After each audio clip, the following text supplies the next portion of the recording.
नमस्कार दोस्तों, ढोल में पोल चैनल में आप सब मित्रों का हृदय से अभिनंदन करता हूं। दोस्तों, आज हम देखेंगे कि जो हमारे यहाँ आए दिन हमारे इर्द गिर्द देवी जागरण होते हैं और विशेषतर जब कोई खुशी का अवसर होता है या शादी विवाह आदि होके आता है तो लोग देवी जागरण कराते हैं। और फिर नवरात्रियों के जो अवसर आते हैं 2 बार जो है वर्ष में, उनमें भी देवी जागरण खूब होते हैं। दोस्तों, तो आप जानते हैं कि देवी जागरण में क्या क्या होता है, और अगर नहीं जानते हैं तो आज जानिए कि इन देवी जागरणों की सच्चाई क्या होती है। ये देखिए कितना ज़बरदस्त अंधविश्वास है समाज में, और किस तरह से कुछ लोगों को इससे परेशानी भी होती है, और किस तरह से लोग जो है सारी रात जो ऐसे जो कान फाड़ू शोर होता है, फिल्मी पैरोडियाँ गाई जाती हैं और ठुमके लगाए जाते हैं, रात भर बेमतलब की चीज़ें कही जा सकती हैं।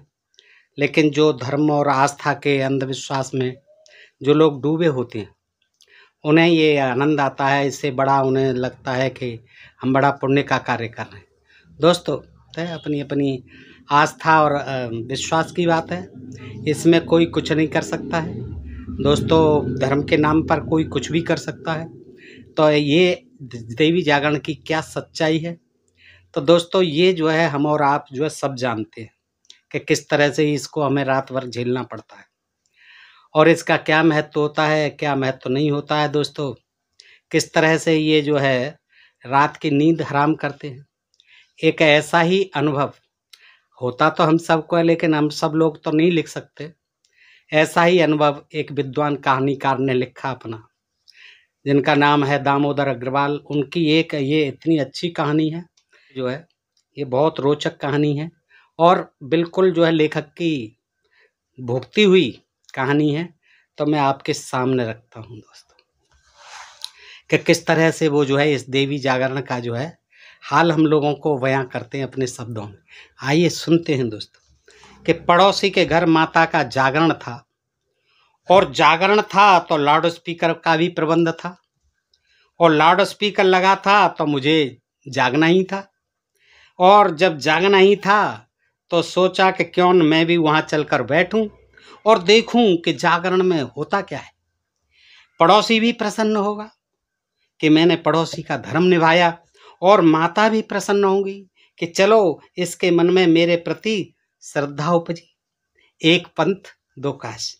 पड़ोसी ने हजारों रुपए खर्च किए थे। इतना खर्च करने पर भी उसे देवी का वरदान मिला या नहीं, यह तो मैं नहीं बता पाऊंगा, पर देवी का वरदान मुझे अवश्य मिला। और वरदान क्या मिला कि रात भर जागरण के कारण दूसरे दिन काम पर नहीं जा सका, और एक दिन की छुट्टी मारी गई। सिर भारी रहा और जुकाम हो गया। पड़ोसी से कहूंगा तो वह कहेगा कि देवी में मेरी श्रद्धा नहीं थी, इसलिए यह सब हुआ। देवी में मेरी श्रद्धा थी या नहीं, मोहल्ले वालों की जरूर रही होगी, तभी तो वे रात भर जागते रहे, खांसते रहे, चाय पर चाय पीते रहे, सिगरेट का धुआं उड़ाते रहे। और जब पुजारी जी ने सिगरेट पीने पर आपत्ति उठाई तो देवी की मूर्ति पर 10 रुपए का नोट अर्पित कर देवी के सामने सिगरेट पीने के पाप से भी मुक्ति पा ली। बस पुजारी ने जैसे ही आपत्ति की, अरे ये क्या कर रहे हो, देवी के आगे आप सुट्टा लगा रहे हो, बंद करो इसे। तो गए तुरंत जो है श्रीमान जी 10 का नोट चढ़ा दिया। पुजारी शांत बैठ गया। फिर उसने जो है उन्होंने कुछ नहीं कहा।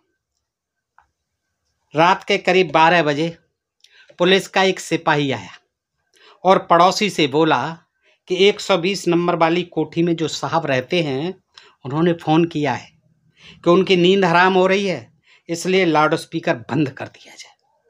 कितना नास्तिक था वह पुलिस का सिपाही। किंतु थोड़ी देर बाद देखता हूं कि वही सिपाही चाय पीता हुआ देवी के सामने जय जयकार करता हुआ जमकर बैठ गया।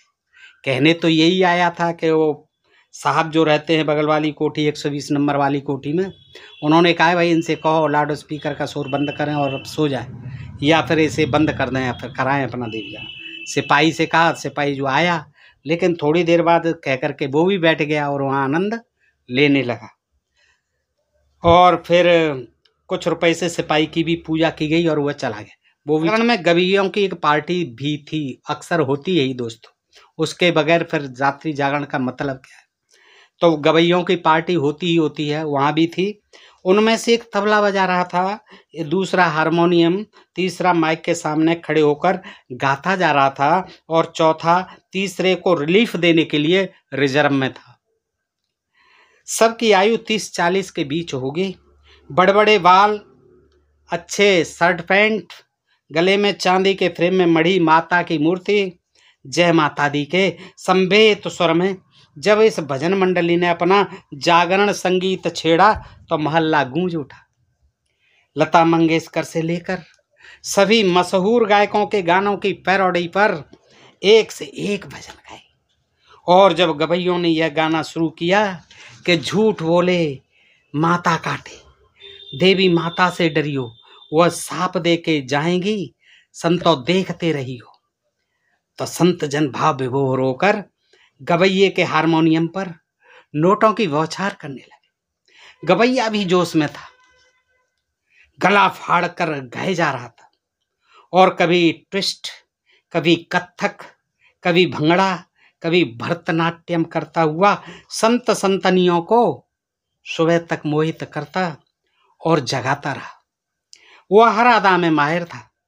भक्तों की फरमाइश पर कभी अमिताभ बच्चन, कभी शाहरुख खान और कभी सलमान खान की एक्टिंग करता हुआ ऐसा रंग जमाए हुए था कि कुछ न पूछिए। वाह वाह के साथ तालियों की गड़गड़ाहट, नोटों की बौछार, लड़के लड़कियों की हुल्लड़बाजी, बड़े बूढ़ों की श्रद्धा, सबकी मिन्नतें, सबके अरमान और सबकी इच्छाएं उसने एक ही रात में पूरी कर दी। सर्वतोमुखी प्रतिभा रही होगी उसकी। और कितना सस्ता सौदा, कुछ रुपए दो और परीक्षा में पास हो जाओ, देवी पे चढ़ाओ, मन्नत मांगो, परीक्षा में पास हो जाओ, मुकदमे में जीत जाओ, मनचाही शादी कर लो, दूल्हा दुल्हन, व्यापार में रुपए कमाओ, खूब फायदा ही फायदा। देवी की कृपा से हर इच्छा की पूर्ति के लिए उसके रेडीमेड गाने चल रहे थे, और वह भी कम रुपए में, जो मनाए सो चढ़ा दो। 7:30 बजे चाय दी गई। गवैया, पुजारी, संतगण सभी टूट पड़े चाय पर। समोसा बर्फी का दौर चला। मुख्य गाने वालों को महिलाओं ने घेर रखा था और वह मटक रहा था, अदाएं दिखा रहा था, उसे मजा आ रहा था, अपने को कृष्ण समझ रहा हुआ। मुंह से पान सिगरेट की बू आ रही थी, पर वह देवी का नुमाइंदा था। किसकी हिम्मत थी जो उसको कुछ कहे। देवी से कहकर वह फेल करा देगा, आपका विवाह रुकवा देगा, इसलिए सब उस पर बलबल जा रहे थे। उधर मंच पर देवी चुपचाप विराजमान थी। उस समय उनकी ओर किसी का भी ध्यान न था। पुजारी प्यास बुझाने चला गया था। टेंट के भीतर 2 कुत्ते घुस आए और मंच पर बाकायदा घूमकर देवी को सूंघ रहे थे। फिर किसी ने उन्हें भगा दिया। जरूर उन्हें देवी ने साप दिया होगा, और वे कुत्ते अब तक मर चुके होंगे। कुत्तों का क्या हुआ पता नहीं। सड़क पर जागरण का कचरा सुबह से पड़ा हुआ था और उस पर मक्खियां भिनक रही थी। महबूबा की धुन पर गवैये ने गाना गाया था, वह महबूबा यदि मुझे मिल जाए तो कहूं कि कम से कम यह कचरा तो साफ करवा दीजिए, नौकरी में तरक्की दिलवाइए या मत दिलवाइए। फिर टेंट वाला अपना टेंट आदि उठाकर ले गया। उससे थोड़ी देर बहसबाजी हुई। बात सिर्फ 7 गिलासों और कुछ चम्मचों की थी। वे शायद टूट गए थे या खो गए थे। टेंट वाला रुपए मांग रहा था देवी के नाम पर, और पड़ोसी देवी के नाम पर अब एक कानी कौड़ी भी अधिक देने को तैयार नहीं था। मूर्ति तक बात पहुंची और देवी के सामने गाली गलौज के साथ मामले का निपटारा हुआ। फिर देवी की प्रतिमा समेटने पुजारी जी आए। सारी रात प्रतिमा के ठीक ऊपर तेज ट्यूब की रोशनी जल रही थी। देवी को अंधेरे में दिखाई न देता रहा होगा। इतनी तेज रोशनी की शायद इसलिए भी जरूरत रही होगी कि देवी भली भांति देख पहचान लें कि भक्तों में कौन संत है और कौन पापी। और लाल वस्त्रों से ढका उनका तन जरूर पसीने पसीने हो रहा होगा। तभी तो एक पेडेस्टल पंखे का भी प्रबंध था। खैर हुआ यह कि देवी की नाक का एक मोती कहीं गिर गया।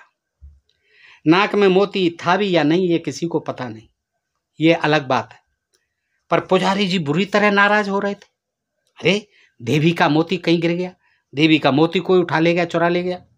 कह रहे थे कि मोती की कोई बात नहीं, किंतु नाक के मोती का खो जाना, वो भी देवी की नाक का मोती, अपशगुन का लक्षण है और इससे पड़ोसी के परिवार में अनर्थ हो जाएगा। अब रात भर जो कराया धराया जो कुछ किया वो सब बेकार हो गया, क्योंकि मोती जो खो गया और वो भी देवी की नाक का।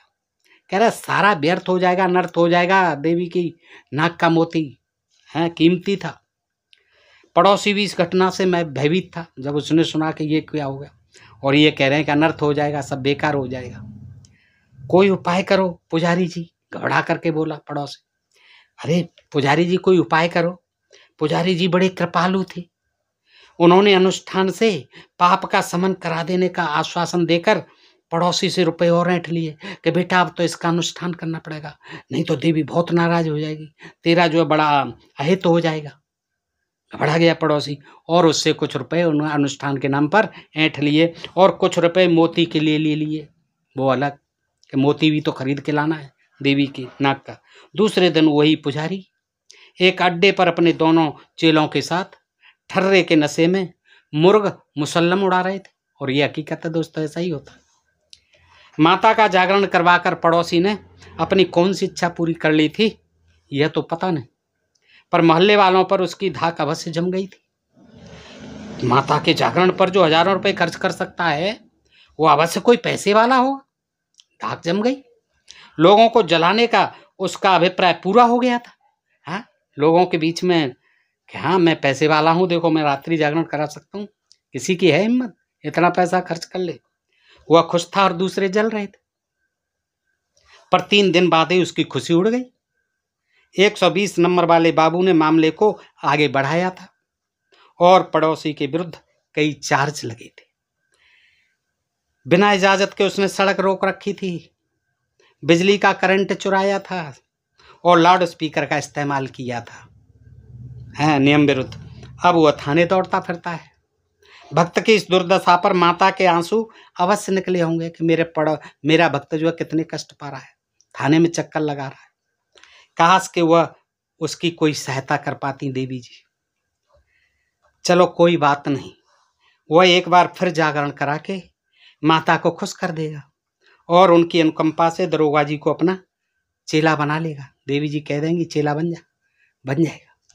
तो दोस्तों ये थी एक कहानी दामोदर अग्रवाल जी की जो है आपने सुनी, और शायद आप में से बहुत लोगों का अपना निजी अनुभव भी ऐसा रहा होगा। तो अवश्य बताएं दोस्तों कमेंट करके, ताकि हम जान सकें कि आपको क्या तकलीफ़ हुई, कितनी आपको जो है उनकी कामनाएं पूरी हुई पड़ोसियों की।